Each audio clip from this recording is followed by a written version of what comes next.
All right, everybody, if you're live and seeing me right now, I'm super excited that you're here. I'm about to start doing something really amazing right here on my desk, here in the DWABA studios, which is definitely not just another room in my house where I keep all my dinosaur stuff. But here inside of this wrapper, we're going to be doing some live fossil preparation. Before we get into it, I want to show you some of the stuff that we have going on to make this work. I don't have a live chat or anything visible yet because I'm still, every time I do one of these things, I'm learning something new. So right now, the fact that you can view this on multiple screens at once is, for me personally, a pretty exciting thing. But I'm going to try to work some live chats in as well to see if I can get some more of your guys' feedback and answer some of your questions. But for right now, for tonight's first go at this, I just want to show you some of the cool stuff that I have to show you. This is what's inside of a paleontologist toolkit. There's a lot. This is an actual kit that I use when I'm working out in the field. This is not just a prop. This is the real thing that I use when I go digging for fossil remains here in Florida or for dinosaurs when I go out west. But inside this kit, we've got some very important things. We have a ruler because we want to make accurate measurements of the size and the density of different fossils that we have, and making sure you keep track of everything for scale is vitally important. Next, we have some really basic tools that we use at this stage of the prep. Right now, inside of this wrapped up towel, I have a specimen that's already been liberated from the ground, obviously because it's here, and it's been removed from its plaster jacket. There's a little bit of dirt that we have to get out of the bone at this point. So now what we're going to do is we're going to start using some pretty basic tools. We call this the pick and brush method. It's called that because, well, we use these kinds of dental picks, and these metal picks with different types of blade ends. We use these kind of scoops and these little paddle size. I also have a pneumatic punch. This is a really cool thing because as I push hard against something, if I have a jagged piece of rock that's not going to move, I can press against it with this awl, and it has a two-step snap reaction, so it'll actually push hard enough that it pulls back and snaps and is able to work like a miniature cordless jackhammer to drive off little pieces of rock that are just too stubborn for anything else. And then over here we have some other important pieces. An ordinary toothbrush, a nylon brush, and a wire brush. Again, these are also useful for when it comes to getting rid of little bits of extra dirt and rock that might be there on the surface. So we'll use this to clean all those kinds of things up. And then as far as solvents and things go, the most basic and universal of them all, just clear water. If anything goes wrong, and it really doesn't ever, if it goes wrong, let me just get a chance to put it back together again. And I'll do that. I have some fixative spray and some different adhesive glues that I'll use in order to make sure that the fossil goes back together. The most important thing to consider whenever you're doing fossil preparation is, what is the purpose? Why do I have this? Why do I want this? And what is the reason behind cleaning up this bone? Is this going into a museum? No. Am I going to try to do any kind of genetic research with it? Because yes, we absolutely do that. No, not in this case. This is just to kind of show you the process of what we do in the laboratory to get the fossils cleaned up in preparation for a museum or where it might go next. So I'm not really too concerned with what happens to this particular piece. All right, that's enough talking for right now. Let's take a look.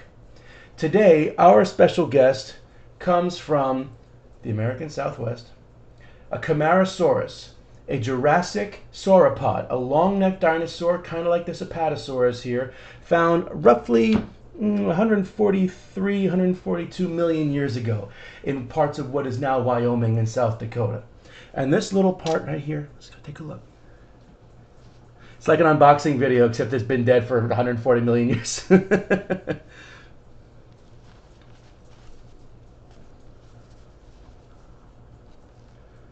There we go. Look at that. Isn't that gorgeous? Look at that amazing piece right there. Couple things to point out right away. You can see right along here the part where the bone and the rock, clearly different stuff. The bone will always have structure. The dinosaur bone here is usually a darker color, usually like a black or a deep brown. And that's because the minerals that replace it often have a lot of things like jasper and other dark minerals that replace the little bits of bone over the course of the millions of years. You can also see right down here, take a look. It's hard to see anything like marrow, but you can see a little bit of orange, kind of rusty color here. The reason that there's rust inside of that bone, and if you saw my Instagram story on this, you already know the answer, is that the purpose of your bone is multiple things. Your bones are there to give you structure, to protect you, to support your weight. But your bones also produce every single drop of blood in your body. And so the long bones like this one, assuming that's what this is, I haven't quite figured that out yet. Long bones like this would produce blood, and blood in warm-blooded animals like dinosaurs had a lot of oxygen and a lot of iron in it. Over the years, that iron was preserved inside the dinosaur's body, and then as it decays and changes over the years, it actually started to rust. So the rust that you see inside of this dinosaur bone might just in fact be rusted former fossilized blood. That's pretty cool, right? All right, so let's get into our prep. Now, take a look here as well. You can start to see in these sections here, there's a little bit of darkness. There might be some extra bits of bone. I don't have to dig very far there to find some new things. And then here, you see this layer of particulates, these little white specks and little reflective kind of things that are right there. Now, that is indication that there's different layers of geology going on here. We call it the law of superposition. Really, it means whatever's on the bottom was there first. So this actually shows different layers of the earth where the dinosaur fell down and died. So as for what those particular mineral parts are, not quite sure yet, but I'm sure we could find out. Let's take a look now, and let's get into it. So I'm going to start on this other side here, where we started to see this sort of darker area. Right in here where the rust is beginning. This is going to be my first target spot. I want to start off by getting the mudstone here saturated. So I'm going to take my toothbrush and just get a little bit wet with some just clear water. And now, with a little application, you can already start to see color change as the rock gets wet. A little coming off already. This is going to be a quick one. All right, with a little bit of brushing right there, we can start to remove a little bit of that outer layer. By the way, I should also mention one of the most important things. This is a plastic back sheet of absorbent paper, also known as a pee pad. You might use them for a dog or when you're potty training or anything like that. But in this case, it works really well to make sure I don't get little bits of dirt and dinosaurs all over my table. All right, so now that we've got some of that saturated, I'm going to take my pick now, and I'm going to start to just casually, very calmly dig away. Just barely scraping the surface. I'm not trying to dig in. We've already dug this guy out of the rock. Now I'm just trying to get the rock out of the bone.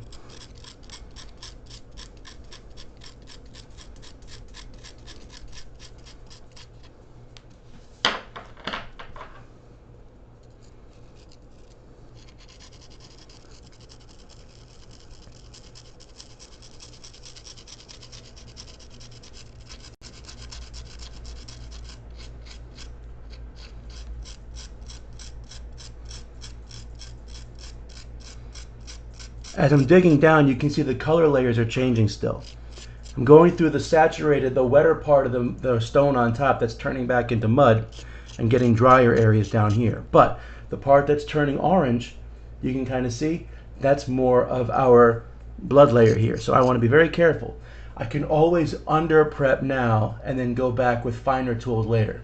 I don't want to go too hard and heavy right away because, well, it's not like I can go get another one. If I break this bone, I can't just go pick up another one. So.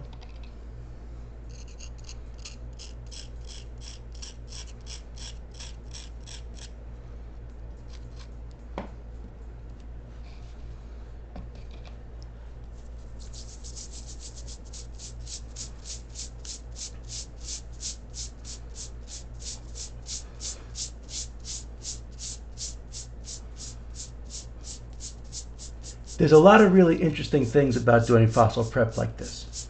A lot of great sights, a lot of incredible sounds, but what you guys can't pick up are the smells that come with this too. You know that smell like when rain hits the sidewalk and you get that smell of the outdoors after a storm? This smells like that all the time. It's really cool. I'm going to switch up to this more paddle bladed. This is going to help me to move off a little bit larger sections. Now, at this stage of the preparation, and even when we're out in the field, paleontologists don't dig in holes. We dig in layers. We're so interested in finding out about everything that happens around the dinosaur when it was buried that no little bit of soil is too uninteresting to turn over. So we're going to take a look and want to make sure that we don't find any little bits of skin impressions or tips of other teeth or anything else that might indicate something about the story of how this animal died.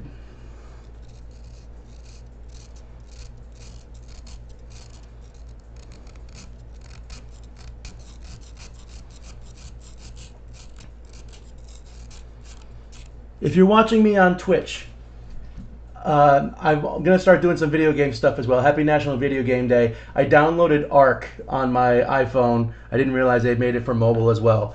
But when I try to run it on this, it's one of my favorite games in the world. But the PC that I'm broadcasting on is such a potato, I can't really get anything to work with it. But my iPhone 7, it runs just fine. So I'll probably try to do some of those videos. But I'm going to make them super educational as well. It's not going to be like building forts. You're like, check out this Allosaurus over here. Let me tell you what its teeth can do. That kind of stuff.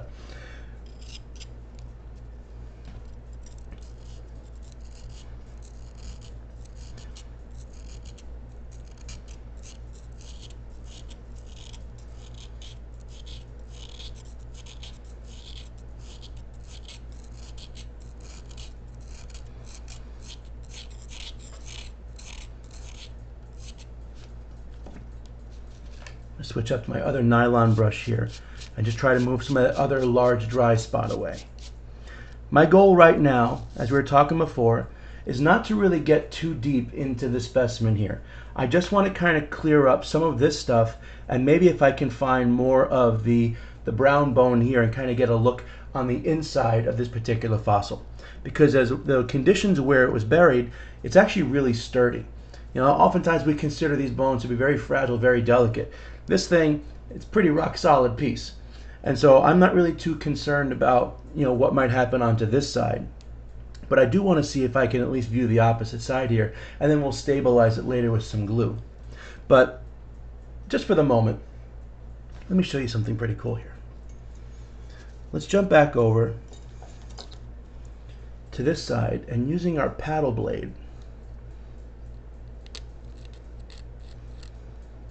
very gentle right here.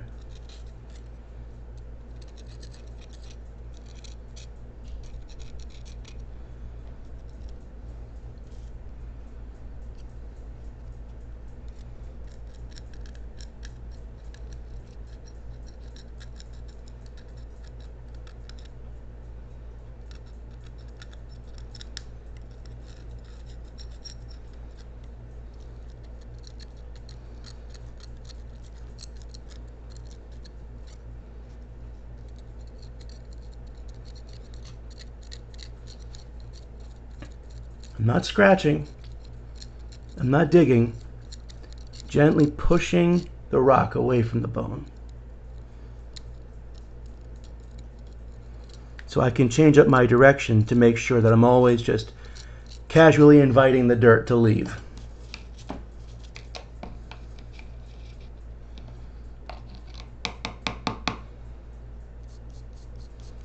Many times when we do this in the lab, what we'll also do is we'll run the water that we're cleaning up through a sieve, because a lot of times little microfossils will get caught in there, and we don't want to lose anything that might be significant later on. Look at this. I don't know if you can see that really well. I'm going to try to adjust it. Here you can see a part of the bone that's very, very dry. One of the ways you can tell the difference between rock and bone is that bone will always have structure, not just on the surface but also within. And if I put a little bit of water on the surface of this dinosaur bone, you'll notice a really interesting reaction happen right away. I'll see if I can get the light to catch it. almost like being outside on a hot day, the water gets rapidly absorbed into the vascular tissue inside the bone. All those little nooks and crannies, those little spots and the spaces in between the bone cells, they're still preserved after all these millions of years. And that little bit of water that rests on the surface is drawn right in with the capillary action, like the suction of straws, into the bone of the dinosaur. If you pour it onto the rock, it saturates and it stays there on the surface. But for the bone, it gets drawn right inside.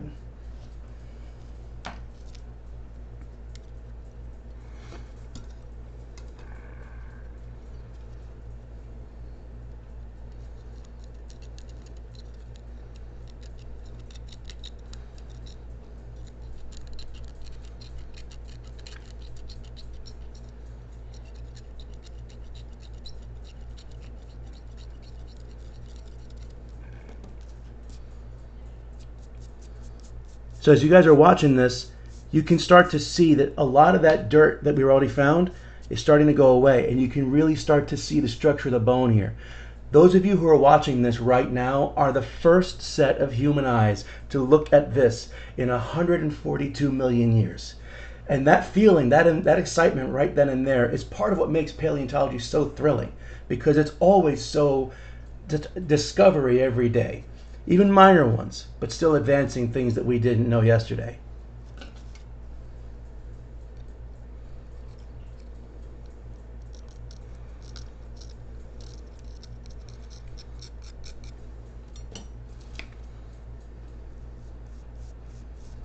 If you're watching this on YouTube streaming right now, I really appreciate you watching it. You should check out some of the other videos, some of the interviews I've had with other prominent scientists, like Dean Lomax from the UK, and his work on the largest ichthyosaur, the largest animal that ever lived, and also with Hector Rivera Silva and the discovery of the Acantholepon.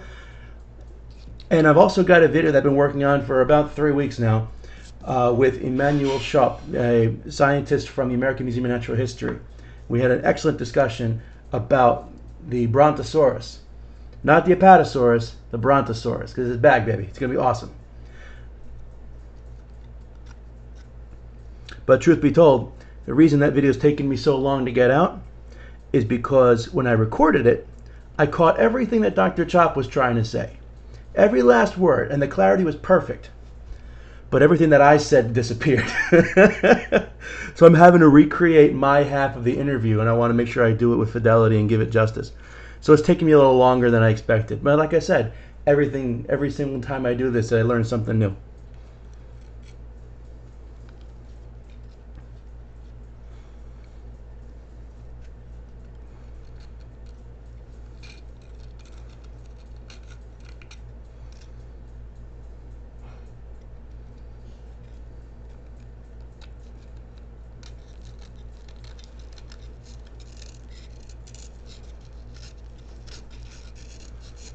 Oh, it's moving now.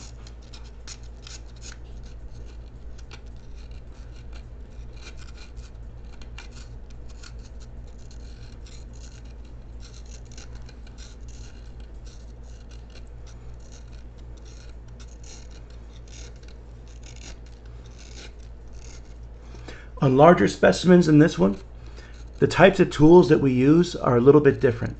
We'll start with brushing and picking, and we'll wrap up there again when we get closer to our goal. But if I have large amounts of dirt and things to get rid of, I'll use something like an air scribe, kind of like a dentist drill, but it's air powered. Or a sandblaster. I'll put this in a chamber and just bombard it with little bits of broken glass at about 3,000 miles an hour. Because science.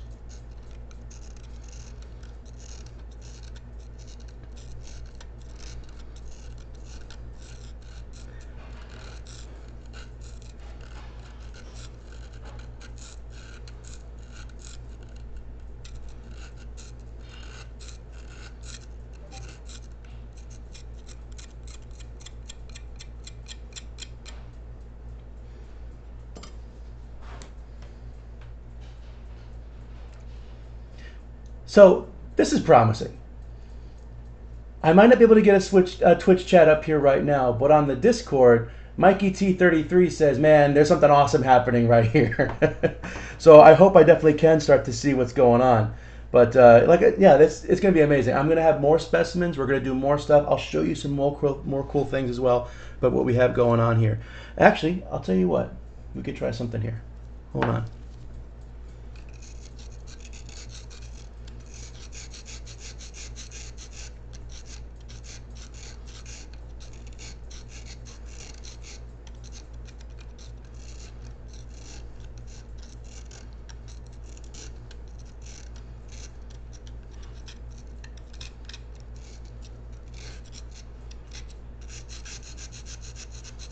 Let's see how many people are actually watching out there. I'm going to ask you guys to do one of two things. If you're watching this on Twitch, give me a like, and also tell me what your favorite dinosaur is and your favorite dinosaur video game. If you're watching this on Instagram or if you're watching this on YouTube, make sure you hit the like, give me a quick subscription, and tell me what your favorite dinosaur is as well. In both channels, I have one of my fantastic new Dinosaurs Will Always Be Awesome stickers. I'm going to choose one random winner from both categories selectively, and I'll get you the sticker here right away. So if you're paying attention to this, you can win some really awesome DWABA swag right away. Just tell me what your favorite dinosaur is on either the Twitch or the YouTube channel that you can see. And leave me something awesome, and I'll get something great out to you.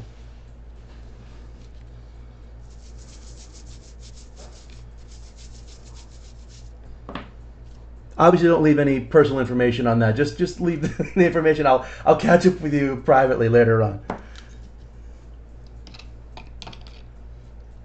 Slide some fossils into your DMs there.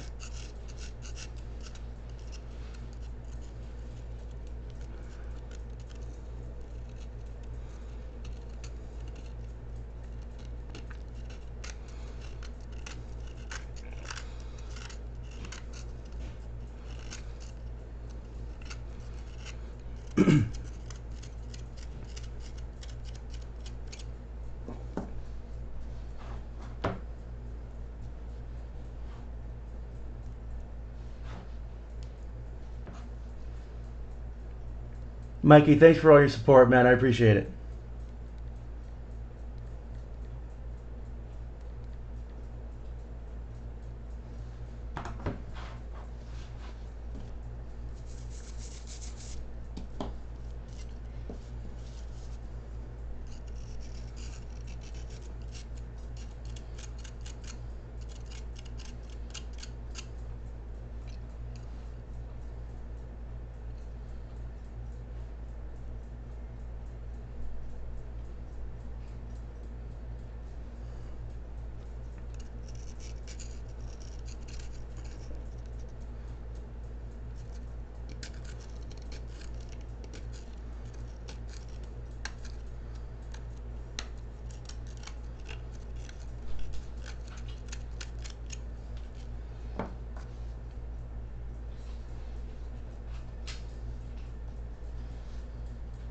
So let me tell you a little bit more about our special guest here today. The Camarasaurus, a Jurassic sauropod. It lived in the middle age of the dinosaurs in the Mesozoic era. A long-necked dinosaur like this one. Its actual name means chambered lizard because when they found the bones, it clearly had big chambers along its neck that allowed for motion and for other the flow of blood and nerve tissue down the neural arch. But the Camarasaurus was actually discovered by Edward Drinker Cope, E.D. Cope, one of the major scientists of the famous bone wars from the 1800s. I'm going to tell you a lot more about those guys later on. But Dr. Cope discovered so many different kinds of famous dinosaurs that we still talk about today. He and his rival and former friend, Othniel Marsh, are noted for discovering some of the most famous creatures like the Ceratosaurus, the Triceratops, the Stegosaurus, a lot of the dinosaurs that you probably have floating around in a toy box somewhere from when you were a kid. Dr. Cope was one of several scientists who was really well known for finding and discovering as many dinosaurs as possible. He really wanted to get as many of these creatures out of the ground as he could. This area where the Camarasaurus was found is known as the Morrison Formation. And that's typically when we talk about the layers of Earth, the time when the dinosaurs of the Jurassic period showed up, there's different formations. Like, think of it like different states or different biomes where the dinosaurs would show up. Well, a lot of things that we find in the Morrison formations are some of your classic creatures like Allosaurus, Camarasaurus, and the Torvosaurus, and other big famous dinosaurs from that time.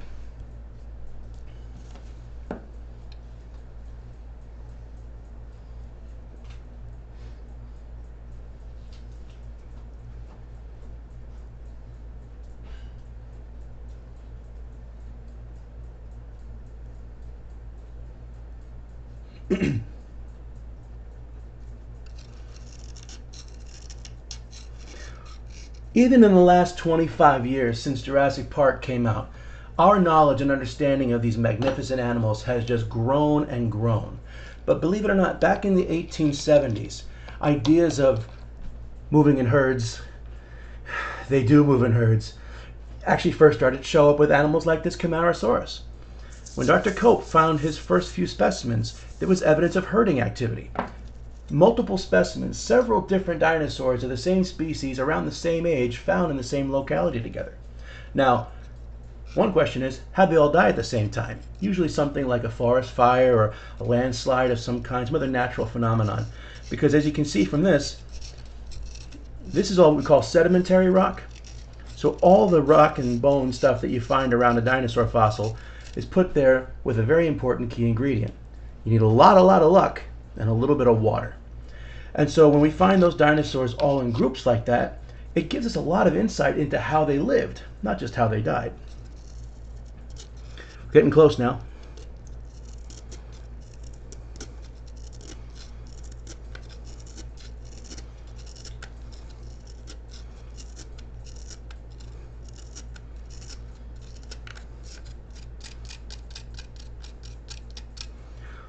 A lot of the long-necked sauropods had really interesting dietary changes.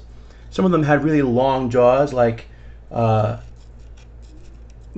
horses, and so their teeth would actually extend out forward to strip things like needles and long leaves off of tree branches. But other dinosaurs, like Camarasaurus here, had a much blunter face. The edge of its nose kind of came down. If you think about what a Brachiosaurus from Jurassic Park looked like, basically like that with a shorter head, kind of a stocky face. And the teeth of the Camarasaurus actually look kind of like sporks. They're kind of thick, spoon-shaped with some grooves on the inside. These would be really good for biting into different things like tougher material like conifers and really tough ferns and other things that would need to really grate it and grind up its food.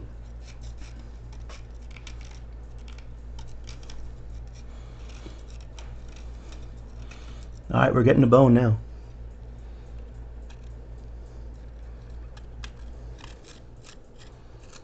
There's a distinct layer of white that runs all the way down through here. I don't know how you guys can see that. Bring it up this way. There's a really distinctive layer of just white minerals that occur just underneath the bone itself. Something really interesting is going on here. And it sparkles a bit.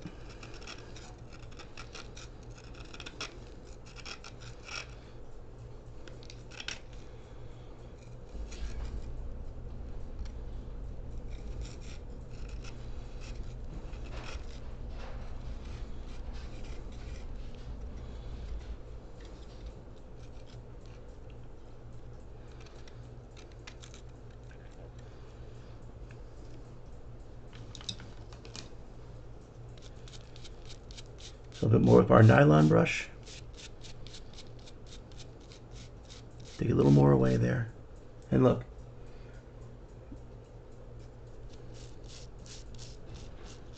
Now we can really start to see the edge of this part of the bone. This is starting to tell me that this might be part of potentially a rib or part of a definitely an open bone here. You can actually see right here. Hopefully it's clear enough. You can see an area where the edge of the bone is very thick. We call that the perosteum. It's the outside of the bone, like the thick. If you looked at a a bone that comes in like a steak or like a dog toy or something like that. You get a thick white part of the outside of the bone. That's the perosteum. That's the spongy bone tissue. And then underneath that, now we can really start to see this marrow, this softer bit right here. Adjust my light. I can see that closer. Let's see if that shows up at all.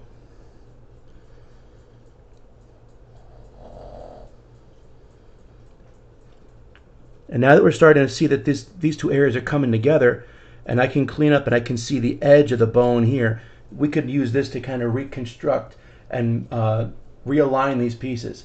One important part of building a dinosaur is breaking the bones. That's why I said it's so important to know what the purpose is. If I was trying to build a full-scale Camarasaurus out of the bones that I found, it might be necessary for me to take a fossil like this and snap it into sections and reassemble it later, like a puzzle that's been mashed up inside of a box. In this case, though, I don't need to do all that. I just want to make sure that I can find all the little bits that are here.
I think we're coming up on the end of our hour here together. So do me a favor, if you haven't done so already, please check me out. I'm at Dinosaur Podcast on just about every social media there is. So on YouTube, Instagram, Facebook, and on Twitch.tv. Come check us out at Dinosaur Podcast. And if you're on Instagram, send me a message. Let me know what kind of stuff you want to know about. Ask me any dinosaur questions you got. I probably have an answer for you. And I promise I won't Google it. But I'd also love to hear just more about your own insights. Tell me some of your adventures. When was the last time you went to a dinosaur museum? What's your favorite animal? What's your favorite dinosaur? Do you have a preference to one Jurassic Park movie or the other? Just send me any of your dinosaur questions, any of your content. Let's just keep this conversation going. Because it's true. No matter who you are, where you're from, or how old you are, dinosaurs will always be awesome. All right. I got a little stuck piece right here. And I've kind of talked about how this pneumatic push would work. And so it's kind of like a Chekhov jackhammer here. I can't talk about it and then not use it. So let's give it a shot here. Ready? And we'll push in 3, 2, 1.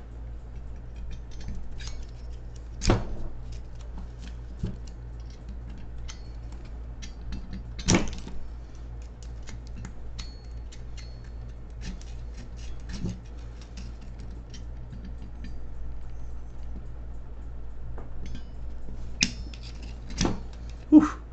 I break the table with this thing.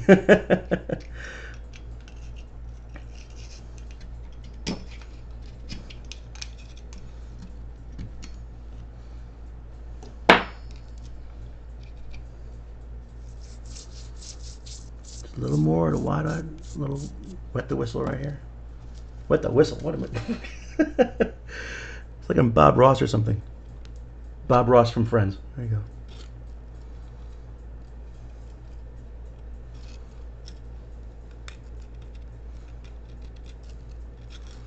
Some happy little cycads.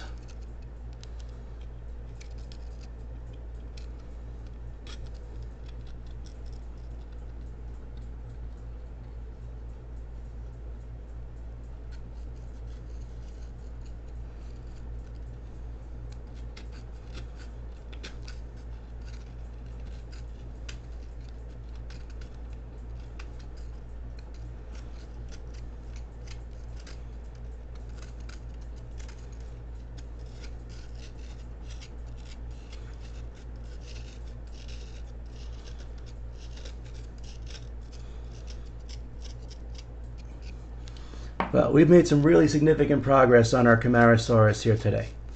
And I want to thank all of you guys who are following along with me. I hope you enjoyed what we're taking a look at so far. There's going to be a lot more where this came from, believe me. And I hope that you enjoyed every single bit of this. Once again, leave me any questions that you've got. Drop me a line at Dinosaur Podcast on Instagram, Facebook, Twitch.tv, or YouTube. And we'll let this guy dry out for a little bit. We'll come back to him later on. Believe me, if there's one thing us paleontologists know, it's how to be patient. And he's had 150 million years so far to hang out. A few more days isn't going to bother it. Thank you guys so much for watching. I really hope you've enjoyed all this. And once again, like I said, doesn't matter how old you are, where you live, or what you do, dinosaurs will always be awesome. Guys, thanks very much. I'll see you next time.